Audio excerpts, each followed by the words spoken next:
Nós tivemos a nossa conferência também da igreja, né, que eu falo que nós fazemos parte aqui, a Igreja Monte Sião, e também foi um tempo muito especial, e eu acredito que Deus tem trazido algo para as igrejas em relação a um posicionamento, né? A igreja sair das quatro paredes é algo que eu até ministrei no ano passado, e a igreja ela começar a ser influente nas várias áreas da sociedade. E a nossa conferência foi justamente falando sobre os 7 montes, sobre várias áreas da sociedade onde a igreja precisa estar inserida.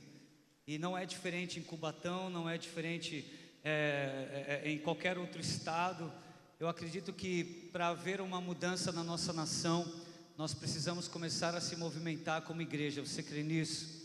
Nós precisamos começar a exercer o nosso papel como igreja, o papel da igreja que não apenas ora, não apenas dobra o joelho, não apenas tem o seu culto normal, mas a igreja que dentro das áreas onde ela está inserida, no seu trabalho, na sua escola, na universidade, em qualquer lugar que você estiver, você é a igreja que faz a diferença. Você é referência como bom funcionário, você é referência como responsabilidade, como ética, você é referência porque você leva a presença de Deus, amém?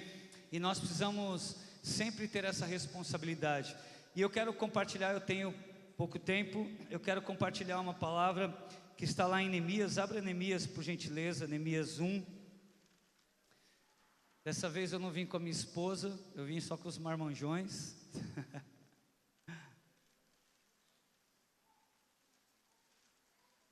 Mas a minha esposa mandou um abração. A última vez que ela veio, nós achamos até que eu pensei, meu Deus, acho que minha esposa está grávida, né? Nós fomos jantar, minha esposa começou a ficar enjoada. Eu falei, Jesus, mais um? Será que mais um? Mas era só um mal-estar. Falei, Deus, obrigado. Neemias 1 é um texto que eu gosto muito. E vamos ler. Neemias 1 diz assim: as palavras de Neemias, filho de Acalias. No mês de Quisleu, no ano 20º, estando eu na cidadela de Suzã, veio Anani, um de meus irmãos, com alguns de Judá. Então lhes perguntei pelos judeus que escaparam e que não foram levados para o exílio e acerca de Jerusalém.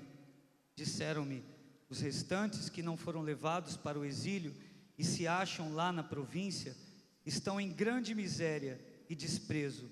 Os muros de Jerusalém estão derribados e as suas portas queimadas. Tendo eu ouvido estas palavras, assentei-me e chorei, e lamentei por alguns dias. Estive jejuando e orando perante o Deus dos céus. E disse, Senhor, Deus dos céus, Deus grande e temível, que guardas a aliança e a misericórdia para com aqueles que te amam e guardam os teus mandamentos. Estejam, pois, atentos os teus ouvidos e os teus olhos abertos, para acudires à oração do teu servo, que hoje faço a tua presença, dia e noite, pelos filhos de Israel, teus servos, e faço confissão pelos pecados dos filhos de Israel, os quais temos cometido contra ti.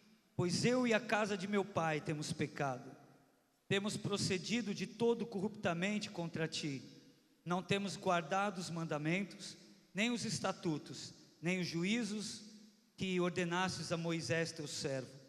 Lembra-te da palavra que ordenastes a Moisés teu servo, dizendo, se transgredirdes, eu vos espalharei por entre os povos, mas se vos converterdes a mim, e guardardes os meus mandamentos, e os cumprirdes, então, ainda que os vossos rejeitados estejam pelas extremidades do céu, de lá os ajuntarei, e os trarei para o lugar que tenho escolhido para ali fazer habitar o meu nome.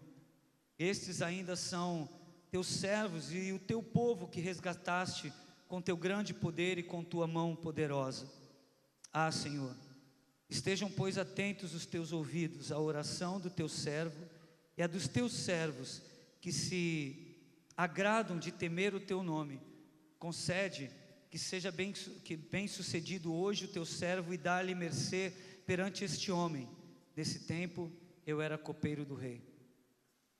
Eu gosto muito desse texto e eu gosto muito do diálogo que acontece nesse texto aqui, logo em seguida desses trechos que nós lemos. Mas eu quero começar com algo que me chama a atenção em Neemias. Assim como nós começamos a conferência e nós assistimos um vídeo, e esse vídeo mostrou uma realidade que por muitos anos tem sido evidenciada e na verdade há alguns anos atrás era muito forte, era muito anunciado, né, e falado sobre a questão de Cubatão, sobre a questão da poluição, né, e quantas coisas. Nós estávamos até vindo para cá e o Daniel Tomás aqui, que está aqui, que tocou guitarra com a gente, faz parte lá da igreja. O Daniel, ele estava lembrando de quando ele assistia os noticiários, e noticiários é de velho, né? Assistia o jornal e sempre aparecia, né, a criança que nasceu sem cérebro, ou as deformidades, né? E o interessante é que por muito tempo se alimentou isso, e talvez você ainda alimente isso. A minha cidade, a poluição, as indústrias, os problemas de saúde que nós temos. Mas no início dessa conferência também já começamos com um testemunho acerca daquilo que foi construído nessa cidade, que foi um hospital, que por sinal parece ser um hospital muito bom, é isso? E então, sabe, eu acredito que a nossa ótica, ela precisa começar a mudar em relação ao lugar que nós estamos, mas ela precisa partir também de um ponto onde há uma inconformidade da forma como nós estamos e como nós podemos ser. O que eu gosto desse texto de Neemias é a informação que ele recebe. A informação que ele recebe é que os muros de Jerusalém estavam derribados, a cidade estava assolada. Ele recebe uma informação que aquilo é triste, assim como vocês também já receberam tantas informações acerca de Cubatão, assim como nós também recebemos acerca da violência, acerca da política e de tantas outras coisas. Mas a questão é, de qual ponto nós temos partido a nossa vida para que isso mude? Porque a forma mais fácil de nós nos acomodarmos ou ficarmos estabelecidos é num posicionamento de que é assim mesmo. A cidade dos meus pais está assolada, os muros estão derribados. E agora? Eu vou chorar, eu vou me lamentar. Mas será que o nosso ponto de partida tem sido a lamentação? Porque o que eu acho muito legal nesse texto de Neemias é que Neemias, ele ficou triste, ele chorou, ele orou, mas houve uma inconformidade no coração de Neemias, ao ponto de que houve um desejo, houve um posicionamento dentro de Neemias, na qual ele disse: eu vou reconstruir esses muros. Mas antes disso ele orou, e houve um arrependimento, não só na vida dele, mas ele orou pelo povo, ele orou pelo pecado do povo. E sabe, muitas vezes nós como igreja, nós temos mais falado do pecado do povo do que muitas vezes pedido perdão pelo pecado do povo, e muitas vezes pelos nossos próprios pecados como igreja. Nós somos igrejas, mas nós também não somos perfeitos, né? Não tem ninguém perfeito aqui. Mas nós como igreja muitas vezes nos colocamos num lugar de ficarmos alimentando aquilo que não precisa ser alimentado. E sabe, Neemias, ele se colocou num lugar primeiro de chorar, de comoção, mas ao mesmo tempo dentro dele estava algo sendo gerado dentro dele. Eu não vou ficar num lugar de apenas choro e apenas oração de arrependimento, mas eu vou me colocar num lugar onde eu vou ser usado para que esses muros sejam reconstruídos, para que aqueles muros eles sejam levantados. Eu vou ser usado para que, não importa qual área, não importa qual é a história que você ouve na tua cidade, o que importa é que se você deixar gerar algo dentro de você, que isso vai te posicionar a sair da tua zona de conforto e começar a reconstruir coisas, você vai ver que a tua cidade vai começar a mudar, o teu bairro vai começar a mudar, a tua família vai começar a mudar. Você crê nisso? Mas precisamos partir de um ponto aonde nós saímos da lamentação e nós entramos num posicionamento. E esse posicionamento é: eu vou orar, eu vou jejuar, eu vou chorar, claro, porque havia no coração de Neemias eu acredito que muita compaixão também pelo povo, pelas vidas. Mas mais do que isso, o que foi gerado no coração de Neemias foi a ousadia, a determinação, a coragem para a reconstrução. E o que eu acho muito legal nesse texto é o que acontece depois. Neemias, ele era o copeiro do rei. E o copeiro do rei, vocês sabem, era aquele homem que ele experimentava a comida, a bebida, antes de servir o rei. Porque se aquela bebida e aquela comida estivesse envenenada, quem morreria era Neemias e não o rei. Então olha que interessante. Neemias, ele serve o rei. Só que o que me chama a atenção nesse texto é o que o rei percebe em Neemias. Vamos lá continuar um pouquinho. No capítulo 2.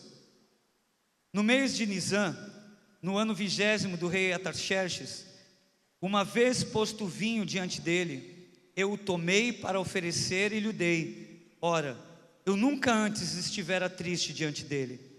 O rei me disse: por que está triste o teu rosto, se não estás doente? Tem de ser tristeza do coração. Então temi sobremaneira e lhe respondi: viva o rei para sempre. Como não me estaria triste o rosto, se a cidade onde estão os sepulcros de meus pais está assolada e tem as portas consumidas pelo fogo? Disse-me o rei: que me pedes agora? Então orei ao Deus dos céus e disse ao rei: se é do agrado do rei, e se o teu servo acha mercê em tua presença, peço-te que me envies ajudar a cidade dos sepulcros de meus pais, para que eu a reedifique. Então o rei, estando a rainha sentada junto dele, me disse: quanto durará a tua ausência? Quando voltarás?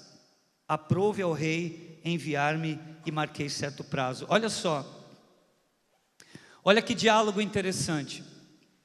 Neemias, ele era um copeiro.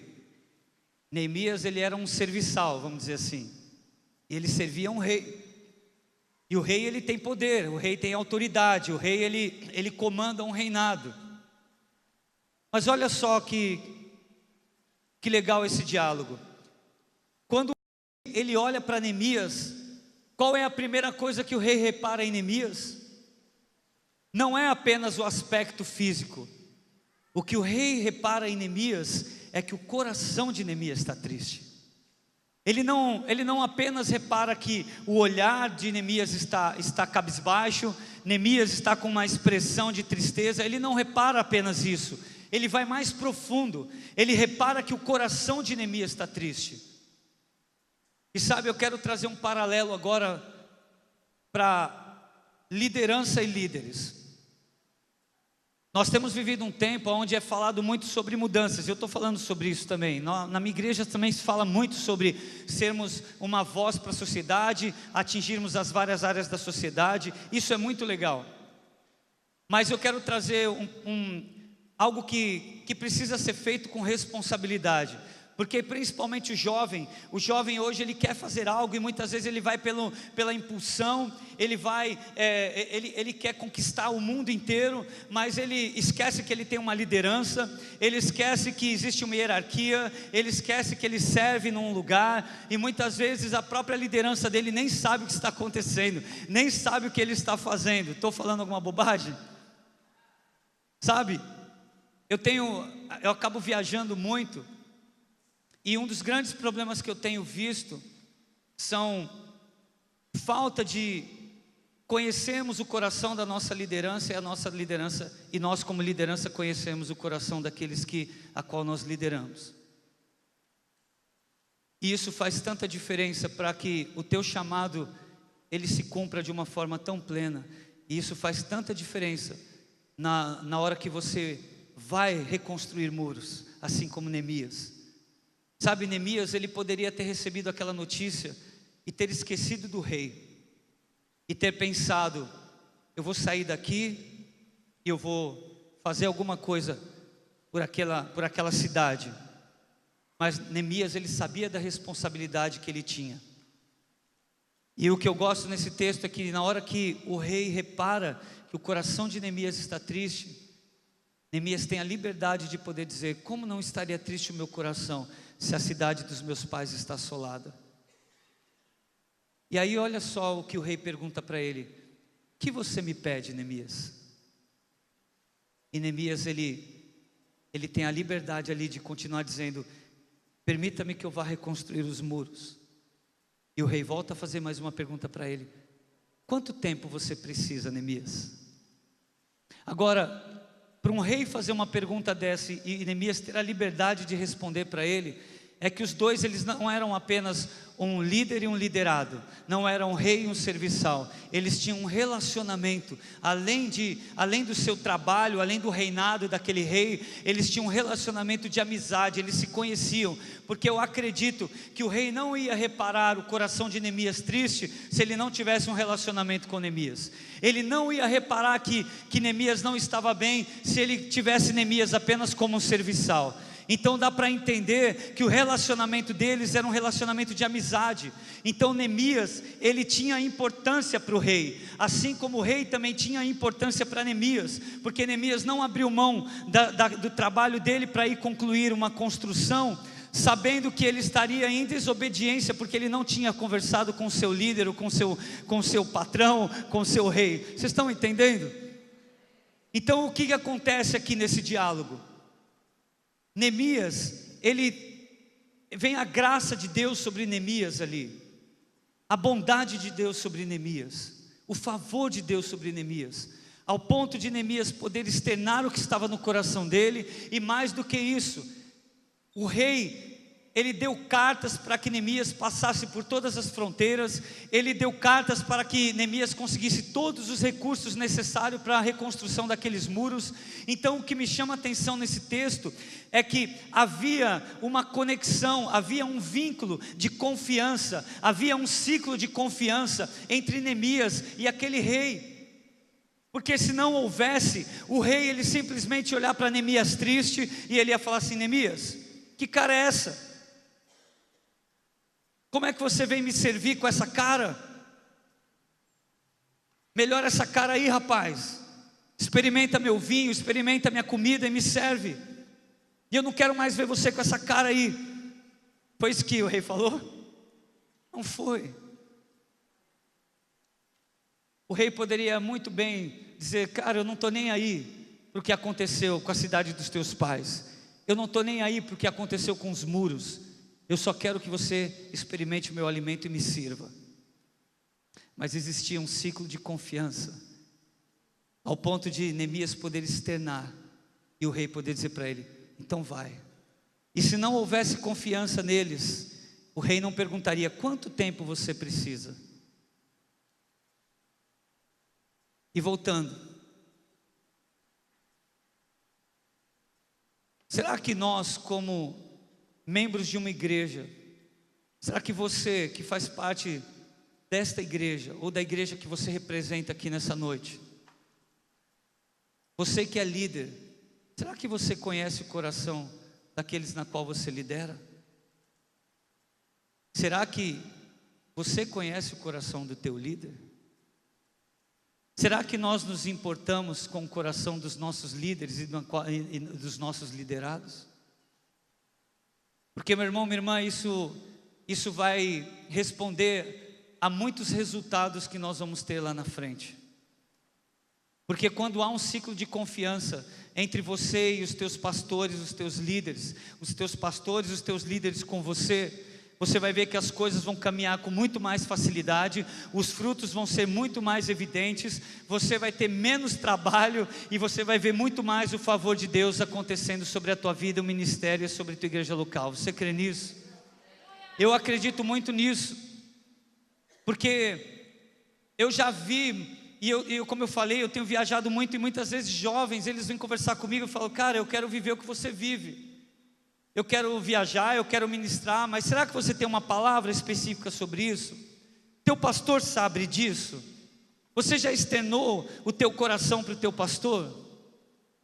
Será que vocês têm essa comunicação ao ponto de você poder ter essa confiança e o pastor saber que ele pode te enviar para o lugar, porque ele sabe que você vai cumprir um bom papel, você vai ser responsável, você vai ser homem ou mulher de Deus naquilo que você foi destinado a fazer, e sabendo que você também vai trazer para ele tudo que ele precisa de informações daquilo que está acontecendo?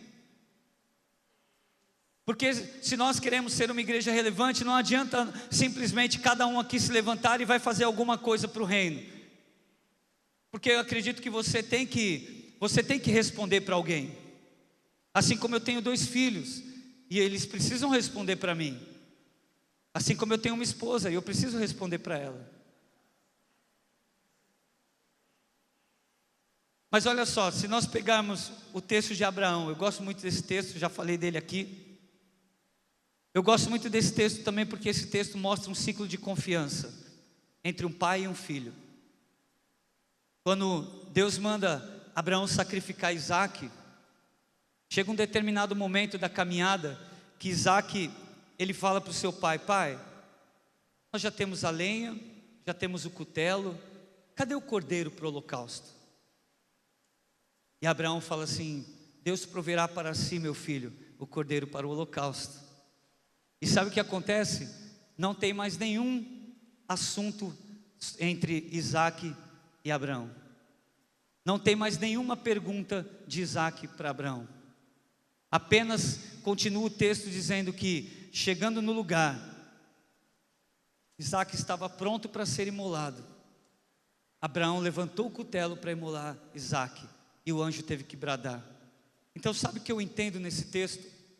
É que Isaque, ele conhecia tanto seu pai, e ele sabia tanto da intimidade que o seu pai tinha com Deus, que ele entendeu que se ele tivesse que morrer naquele sacrifício, que se ele tivesse que se entregar naquele lugar, ele estaria fazendo em obediência primeiro a Deus, em segundo a seu pai, e ele sabia que aquele sacrifício estaria glorificando a Deus e honrando a Deus. Sabe por quê? Porque ele sabia do pai que ele tinha, ele sabia do relacionamento que o seu pai tinha com Deus, e ele pensou: eu não vou ser aquele que vai atrapalhar ou que vai interferir nisso que Deus mandou meu pai fazer. Então, se eu vou ter que morrer nesse lugar para que a vontade de Deus se cumpra, para que meu pai seja honrado e para que eu honre meu pai, eu também vou me sacrificar, eu vou me largar aqui e que seja feita a vontade de Deus. Sabe o que é isso? Ciclo de confiança. Isaque confiava no seu pai. Sabe, eu acredito que quando nós começarmos a nos comunicar mais, liderança e igreja, nós vamos começar a gerar mais frutos. Eu acredito que, sabe, vocês têm lideranças nesse lugar. E o ano passado eu fiquei muito... O ano passado não, foi esse ano. Nós recebemos várias notícias, vocês devem ter visto, acho que foi mais para o início do ano, de diversos pastores que estavam se matando. Vocês viram essas notícias? Diversos pastores que estavam se suicidando. E eu ouvi uma mensagem. Eu não estou aqui para defender pastor, tá bom, gente? Eu sou pastor, mas não estou aqui para defender pastor, eu estou falando como igreja. Mas o interessante é que eu ouvi uma pregação de um dos pastores antes dele se suicidar, e ele falou que ele estava se sentindo sozinho. Ele acompanhava tantas vidas, mas ele não era acompanhado por ninguém. Ele cuidava de tantas vidas, mas nunca ninguém ia atrás dele para saber como ele estava, o que ele precisava, como estava a vida dele. E muitas vezes nós como igreja, nós queremos receber tantas bênçãos, nós queremos ser providos, nós queremos que os nossos líderes orem por nós, mas será que nós temos conhecido o coração dos nossos líderes? Porque na hora que nós os conhecermos mais, você vai ver que aquilo que está no teu coração, Ele vai estar junto com você em oração por isso. E na hora que Deus falar para você: olha, é o momento de ir, para fazer missões no sertão, é o momento de ir para sair do Brasil e, sei lá, para os Estados Unidos ou para qualquer outra região. Não, é o momento de ir e abrir uma casa de recuperação, é o momento de ir e começar a visitar os leitos, e começar a visitar as famílias. Você vai ter o teu líder, vai ser o primeiro que vai orar com você e vai dizer para você: vai, porque eu estou aqui te cobrindo de oração, junto com toda a liderança, junto com a intercessão, e você vai ser bem sucedido naquilo que você fizer. Então, sabe, nós falarmos que nós somos luz do mundo, claro que nós somos, mas vamos ser luz do mundo, mas fazer isso debaixo de hierarquia, de responsabilidade, sabe, sabendo respeitar os nossos líderes. E nós, como lideranças, eu falo como pastor, nós também sabemos respeitar aqueles na qual nós alimentamos, provemos também através da palavra, em oração e tantas outras formas. Mas vamos conhecer o coração do outro, porque eu tenho certeza que dessa forma nós vamos começar a gerar muito mais frutos. Amém?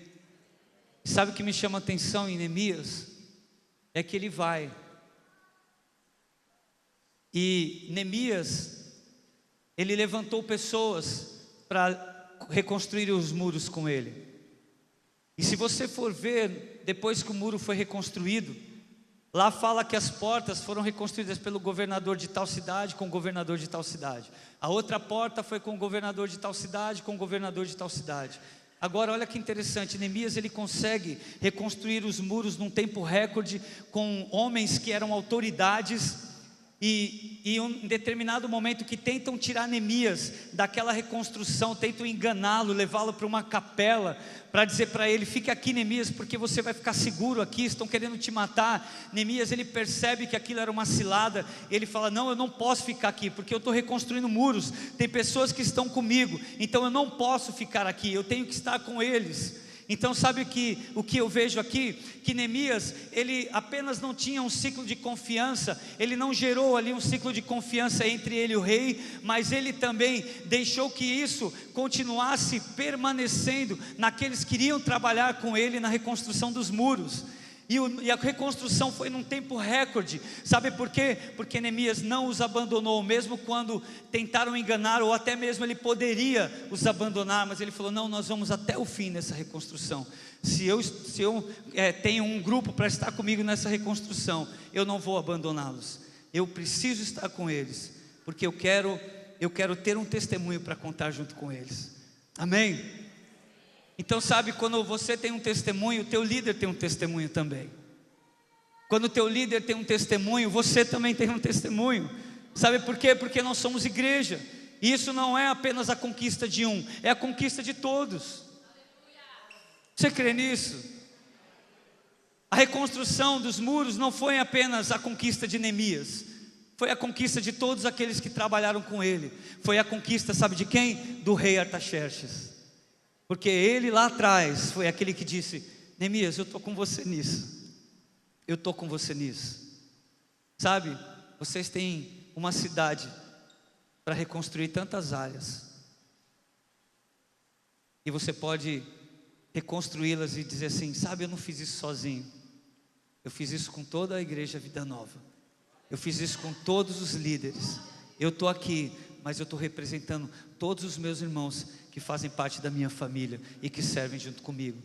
E sabe, quando teus pastores visitarem alguém num leito, e essa pessoa for curada, essa pessoa for transformada, uma família que for completamente restaurada, sabe o que eles vão poder dizer? Isso aqui não é uma conquista minha, isso é uma conquista da minha igreja, isso é uma conquista da minha família.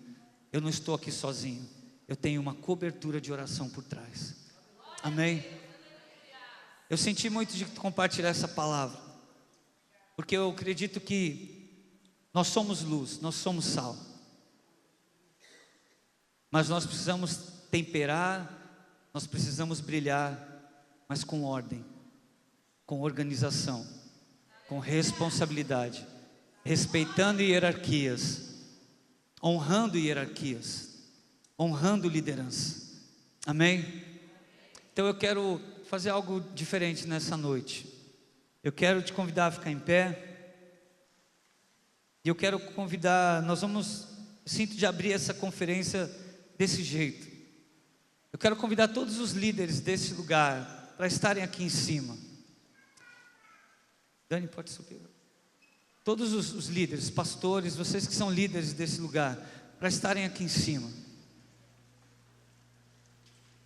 Se você está vindo de outra igreja, você é pastor da igreja na qual você faz parte, vem aqui para cima também.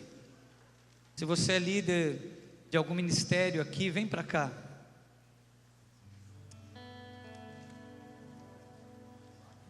Sobe aqui.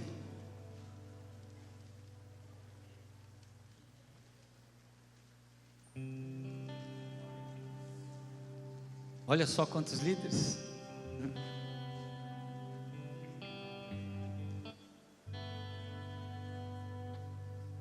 Glória a Deus. Primeiro eu quero que você os honre com uma salva de palmas. Amém. Glória a Deus.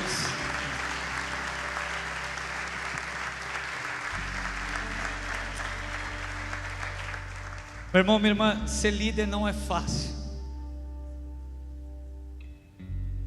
Porque ser líder requer você ter muito amor, muita compaixão, muito respeito, valorizar muito as vidas, ao ponto de você abrir mão muitas vezes daquilo que são as tuas vontades, para que a vontade daquele liderado, o desejo do coração dele muitas vezes aconteça.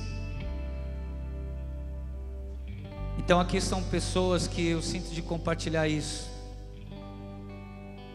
São pessoas que têm pago um preço pela tua saúde espiritual. Têm pago um preço para que o lugar na qual você é alimentado permaneça aberto, permaneça íntegro. E muitas vezes eles deixam de fazer tantas coisas que eles desejariam fazer para estar aqui orando por vocês. Mas ao mesmo tempo também eu quero convidá-los a dar uma salva de palmas para vocês. Glória a Deus.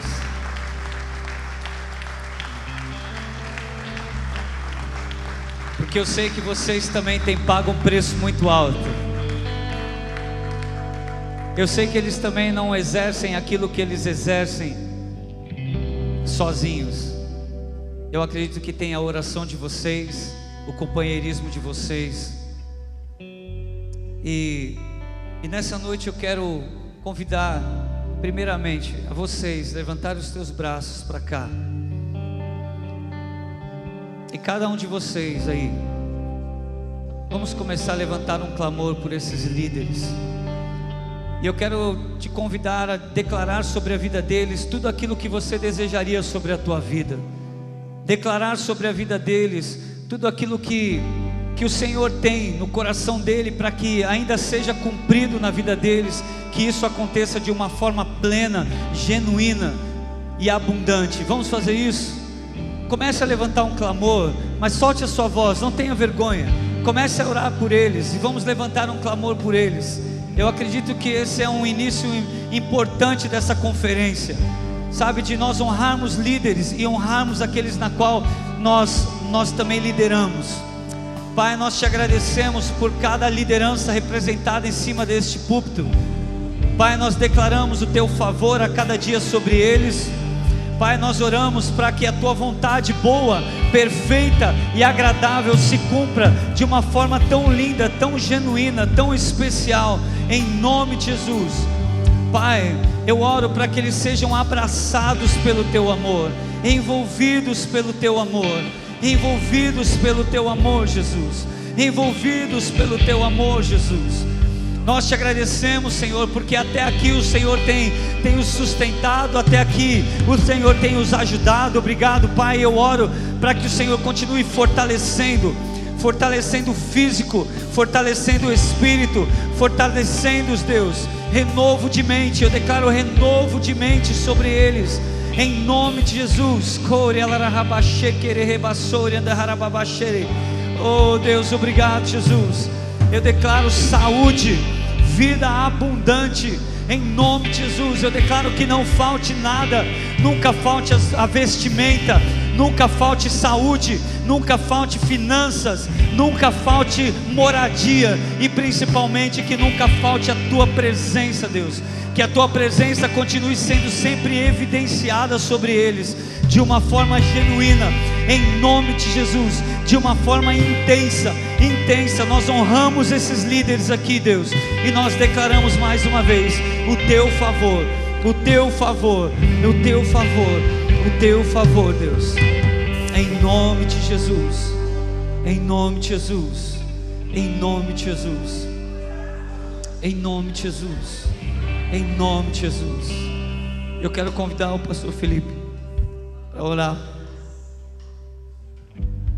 por esses irmãos, pela igreja de Jesus, amém? A igreja que não faz as coisas de qualquer forma, mas a igreja que faz, assim como nós lemos em Neemias, faz confiando naqueles que os lideram, amém? É impressionante, vocês estavam orando por nós, eu estava com a mão estendida, e eu sentia nitidamente a presença de Deus vindo sobre a minha vida. Enquanto vocês estendiam as mãos, o Espírito me enchia, o Espírito enchia a minha vida com renovo.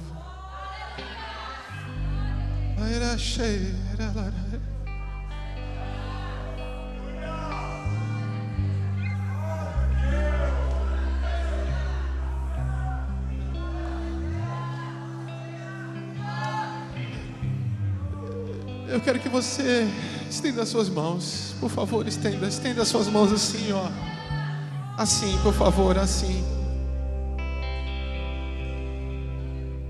Estenda as suas mãos como mãos abençoadoras. Senhor, que a virtude do Teu Espírito venha sobre a igreja. Nós não podemos fazer só, nós só podemos fazer juntos.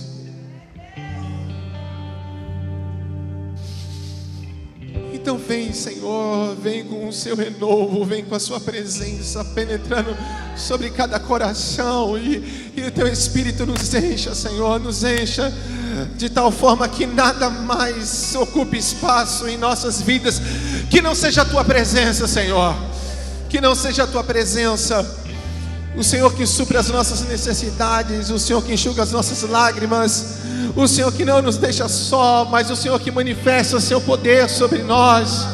Senhor, que o Senhor possa derramar dons sobre a igreja, Senhor, que o Senhor possa enxugar as lágrimas, Senhor, daqueles que choram, Senhor, em nome de Jesus, que aqueles que ainda não entendem quem são, venha a revelação do Teu Espírito sobre eles, para que o Senhor possa mostrar a eles quem eles são, para que foram chamados e o que o Senhor tem em suas vidas. Senhor, uma igreja, Senhor, fortalecida em Ti, uma igreja derramada, Senhor, derramada aos Teus pés, Senhor, um povo apaixonado por Ti, que em cada coração cresça o amor e a paixão por Ti. Queremos ser desesperadamente apaixonados pela Tua presença, Senhor, pela Tua presença, Senhor, que o Teu povo seja abençoado ao entrar, ao sair, ao deitar, ao levantar. Que o Senhor levante, Senhor, uma igreja e faça de nós uma igreja de verdadeiros adoradores,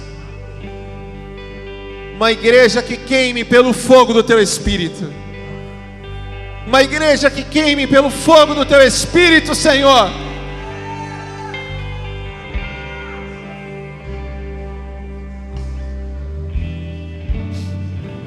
Nós Te queremos. Então vem, vem. Deus em meu, não há outro além de Ti, outra voz que me faça andar, escolho Te pertencer.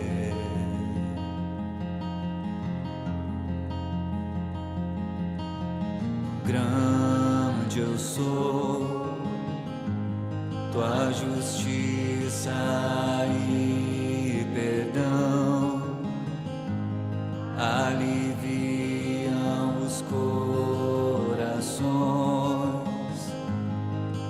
com chuvas de